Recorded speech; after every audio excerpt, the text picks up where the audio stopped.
শুনেলেন। এই কিছুদিন আগে বাংলাদেশের এক মান, নিজেকে হুজুর বলে, আবরারুল হক আসিফ নাম, সুন্দর সুন্দর কথা বলে মাঝে মাঝে, এত বড় গুমরা একটা প্রোগ্রামে বলছে রাস্তায় যে মেয়েটা আপনার মনে হবে সুন্দর, আপনার পছন্দ হলো, জানবেন জাস্ট সেটাই তোমার জন্য পারফেক্ট। আমি উত্তর দিয়েছি যে রাস্তায় যদি তোমার মাকে দেখে আমার মনে হয় যে এটা আমার পারফেক্ট, তো তোর মায়ের সাথে আমার বিয়ে দিবি? এটা শরীয়ত? এই রকম হুজুরদের দ্বারা যাদের মধ্যে ইলম কালাম নেই, যারা গুমরাহির পথে নিয়ে যাচ্ছে, যারা জিনার প্রমোট করছে, এই ধরনের মৌলবীরাই হবে জাহান্নামের খোরাক। মাল আবার ঠোঁট পালিশ লাগাই কখনো কখনো স্টেজে বক্তব্য দিতে গেলে। আমি মিথ্যা বলিনি, মুর্শিদাবাদে 2.5 ঘন্টা বক্তব্য দিয়েছি। বক্তা কই? বলে হুজুর সাজছে, এখন সাজছে। আমাকে নিয়ে এলো, জিজ্ঞেস করুন ইমাম সাহেবকে, আমি সোনো লাগাইলাম, সোনো পাউডার কি কি লাগাইছি জিজ্ঞেস করুন। আমি খালি উজু করে নামাজ পড়লাম, খানা খেলাম, একটু বসলাম, বলে হুজুর টাইম হয়ে যাবে, চলুন। ওই পোশাকে, যে পোশাকে এসছি, কি আব্দুল্লাহ ভাই পোশাক পাল্টাইছে, ওই পোশাকে এলাম। আর বলে আসছে হুজুর, দেখছি পাগড়ি পরে আর গালে সোনো পাউডার ঠোঁট পালিশ লাগিয়ে স্টেজে এসে 8 ঘন্টা মাইক ঠিক করছে। বড় কষ্ট এটাই লাগে, আপনি তো হুজুরই চিনতে পারলেন না। আপনাদের মনে মনে হবে কোন হুজুরের কথা মানবো? সকালবেলায় সবজি বাজার বসে না নেড়া দৌলে, এ কথা বলে না, বসে না? আপনি সকালবেলায় যদি নেড়া দৌল বাজারে যান, আচ্ছা এরকম লোক আছে বেচে বেচে কানা বেগুন কিনবে না? ভালো ভালো কানা বেগুন আনলি বউ বলবে তুমি কানা নিকি দেখতে পাওনি? তুমি কানা বেগুন নিবে না, বেগুনটা ঘুরিয়ে দেখবে। তুমি পচা টমাটো নিবে না, ঘুরিয়ে দেখবে। তুমি পচা মাছটা নিবে না, পেটটা টিপে দেখে নিবে।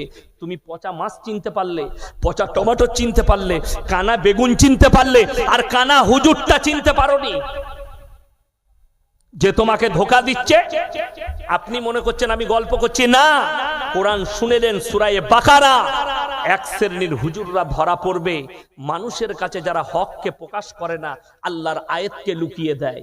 ইন্নাল্লাযীনা ইয়াকতুমুনা মা আনজালাল্লাহু মিনাল কিতাব ওয়া ইয়াশতারুনা বিহি থামানান কালীলা উলাইকা মা ইয়াকুলুনা ফি বুতুনিহিম ইল্লান নার ওয়া লা ইউকাল্লিমুহুমুল্লাহু ইয়াওমাল কিয়ামাতি ওয়া লা ইউযাক্কিহিম ওয়া লাহুম আযাবুন আলীম। হে আমার বিশ্বনবী, পৃথিবীর মানুষকে বলো, তোমাদের মধ্যে কিছু এমন আলেম থাকবে যারা আমার কোরআনের আয়াতকে লুকিয়ে দেবে নিজেদের পেট চালাবার জন্য। হে নবী বলে দাও, তারা নিজেদের পেটেতে আগুন ছাড়ায় আর কিছু ভরে না। আমি আল্লাহ তাদেরকে কিয়ামতের দিনে কঠিন আযাবে মুবতালা করব। হারামখোর বলছে গার্লফ্রেন্ড আর বয়ফ্রেন্ড, বলছে তোমার গার্লফ্রেন্ডকে তুমি গিফট দেবে, তুই জুতো খাবি কবরে যা।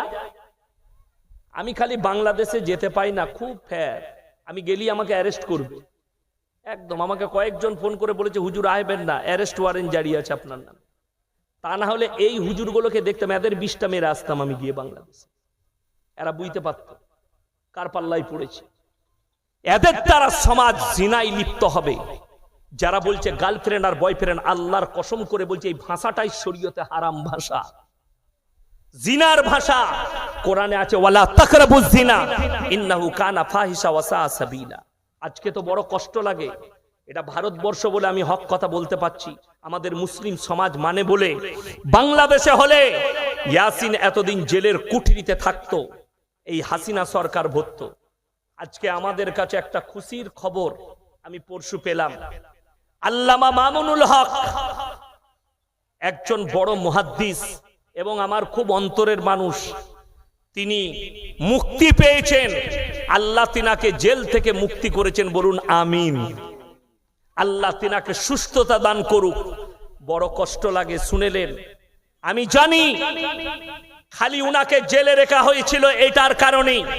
হাসিনা জানতো জেলের বাইরে যদি এই লোকটা থাকে আমার গদি চলে যাবে, যার কারণে আল্লামা মামুনুল হককে জিতার পরে এতদিনে তিনাকে জামিন দিয়েছে। সব মিথ্যা কেস দিয়েছে।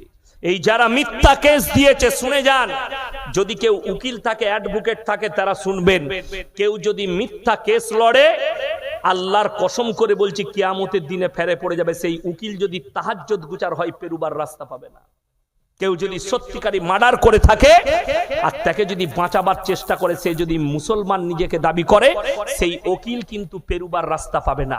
কেউ যদি ধর্ষণ করে আর পয়সার জন্য কোনো উকিল যদি ধর্ষণকারীকে বাঁচায়, জেলে রেখে দিবেন, পেরুবার রাস্তা পাবে না। কেউ যদি মিথ্যা মামলা করে কোনো মাজলুমকে সাতায়, আমাদের মতো আলেমকে, আল্লামা মামুনুল হকের মতো আলেমের নামে জিনা করার তহমত লাগিয়েছে, ধর্ষণের তহমত লাগিয়েছে, অথচ ওগুলো সব মিথ্যা।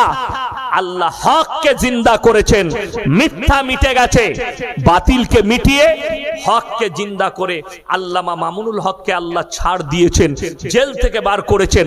আমার দোয়া বাংলাদেশের উলামাদের জন্য, যারা জেলের কুঠরিতে আছে, আল্লাহ তাদেরকে মুক্ত করুক, আল্লাহ তাদেরকে ভালো রাখুক। এরকম বহু আলেমদের জন্য আমার প্রাণ ভরা দোয়া।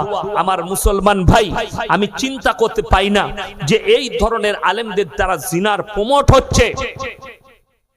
আসিফ আবরার বলছে গার্লফ্রেন্ড জায়েজ আছে, আর কোরআন বলছে ওয়ালা তাকরাবুজ জিনা ইন্নাহু কানা ফাহিশা ওয়া সা সাবিলা। ব্যভিচার করা তো দূরের কথা, ব্যভিচার করা তো দূরের কথা, যে রাস্তায় ব্যভিচার হয় সে রাস্তার ধারে পাশে তোমরা যাতায়াত করো না। যদি বুঝতে পারেন এই রাস্তায় পতিতালয় আছে, আপনি রাস্তা চেঞ্জ করুন, অন্য রাস্তায় যান। যদি বুঝতে পারেন এই রাস্তায় পার্ক আছে, সেখানে নোংরামি হয়, আপনি রাস্তা চেঞ্জ করুন, অন্য রাস্তায় যান। কোরআন এটা আপনাকে আদেশ দেয়, অথচ এরা প্রমোট করছে। হে আমার যুবক, যদি বলেন আমি কিভাবে বিয়ে করব সুন্নত তরিকায়, তোমার যদি মনে হয় তুমি বিয়ের প্রস্তাব পাঠাতে পারবে, একটা মেয়েকে পছন্দ হলো, আপনি তার বাড়িতে প্রস্তাব পাঠালেন যে আপনার মেয়েকে অমুকের ছেলের পছন্দ, যদি আপনি বিয়ে দেন, যদি আপনি বিয়ে দেন, আলহামদুলিল্লাহ, তকদিরে থাকলে হবে, না হলে হবে না, কোনো অসুবিধা নেই। আল্লাহর হাবিব সাল্লাল্লাহু আলাইহি সাল্লামের মেয়ে ফাতেমাতুজ জাহরা রাদিয়াল্লাহু তাআলা আনহা, তিনার বিয়ে হযরত আলীর সঙ্গে হবার আগে জানেন কে প্রস্তাব পাঠিয়েছিলেন? তিনি হচ্ছেন হযরত উসমানে গনি রাদিয়াল্লাহু তাআলা আনহু। ইয়া রাসূলুল্লাহ, আমি আপনার মেয়েকে বিবাহ করতে চাই। রাসূল আকরাম সাল্লাল্লাহু আলাইহি সাল্লাম বললেন, হে উসমানে গনি, তুমি ফাতেমার থেকে সুন্দর বিবি পাবে, ফাতেমা তোমার থেকে ভালো স্বামী পাবে। এটা ছিল নবীজির উত্তর। এত সুন্দর উত্তর নবীজি দিলেন, কোনো ঝামেলা নাই, ঝঞ্ঝট নেই। আর আপনি মনে করছেন শরীয়তে প্রেমটা জায়েজ? কোনো মতে জায়েজ নেই। আমি গাড়িতে আসছিলাম আর আমার এলাকা থেকে খবর এলো অমুক জন অমুকে একটা মেয়ে নিয়ে পালিয়েছে। এই তো চলছে এখন। মুসলমান জানেন হারাম কাজে কিভাবে লিপ্ত হয়েছে? সব থেকে বড় পাপ মুসলিম সমাজে যেটা এসে দাঁড়িয়েছে সেটার নাম হচ্ছে পরকিয়া। লোকের বউকে নিয়ে পালিয়ে গিয়ে ঘর করা। মেদিনীপুরের লোক বর্ধমানে ঘর ভাড়া নিয়ে আছে লোকের বউকে নিয়ে পালিয়ে। বর্ধমানের লোক লোকের বউকে নিয়ে পালিয়েছে, নাড়াদৌলে ঘর ভাড়া নিয়ে আছে। আর আপনি মনে করছেন এর থেকে ভালো লোক কেউ নেই। খোঁজ নিলেন না বউটা তার না লোকে, অথচ শরীয়ত জানে না। যারা মা আছেন, যারা ভাই আছেন, শুনে যান। যারা পরকীয়ায় জড়িত আছেন, যারা লোকের বউয়ের সঙ্গে রাতের বেলায় কথা বলেন, পরকীয়ায় জড়িত আছেন, তারা শুনে যান। আগে স্বামী তালাক না দেওয়া পর্যন্ত, ইদ্যত পালন না করা পর্যন্ত, পৃথিবীর নয় গোটা দুনিয়ার কাবা ঘরের ইমাম এসে বিয়ে পড়ালেও আল্লাহর কসম নিকাহ হবে না, হারাম। লিখে নিয়ে যান, চ্যালেঞ্জ দিয়ে গেলাম। নিকাহ হবে না যতদিন ঘর করবে, জিনা করা হবে, যতগুলো বাচ্চা পয়দা হবে হারাম আওলাদ হবে। তার আগের স্বামী তালাক দিবে, ইদ্যত পালন করবে। ইদ্যত হয়ে গেল, আপনি স্ত্রী রূপে গ্রহণ করুন, তার মধ্যে খায়ের বরকত আছে, কোনো অসুবিধা নাই। হালাল রূপে গ্রহণ করুন, জোরে বলুন সুবহানাল্লাহ, অসুবিধা নেই। কিন্তু লোকের বউকে নিয়ে পালিয়ে গিয়ে বিপদ শুনেলেন। উলামাদের সংস্পর্শে না থাকলে বিপদ কি ঘটে? হুগলি ডিস্ট্রিক্টের ঘটনা। একটা মেয়ে গ্রামে ভিক্ষা করতে এসছে, আসে না ভিক্ষা করতে অনেক মেয়ে আসে, তো তার সঙ্গে একটা বাচ্চা ছেলে আছে।